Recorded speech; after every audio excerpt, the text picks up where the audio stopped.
முடக்கத்தான் தோசைக்கு அரைக்க போகிறோம். இதான் முடக்கத்தான் இலை. இதை நல்லா கழுவி சுத்தம் பண்ணி வச்சுருக்கேன்.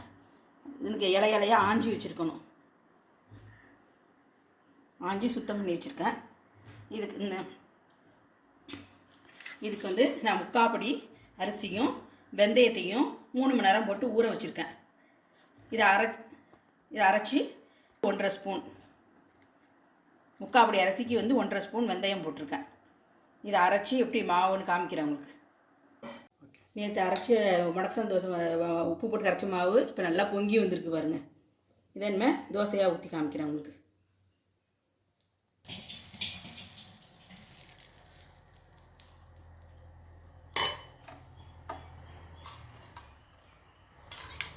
நல்லெண்ணெய் ஊற்றணும்.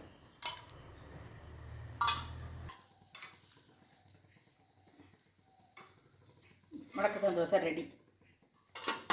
இதை நம்ம சேனலில் போட்டிருக்க பூண்டு மிளகாய் அப்படியோட நல்லெண்ணெய் ஊற்றி தொட்டு சாப்பிட்டா சூப்பராக இருக்கும்.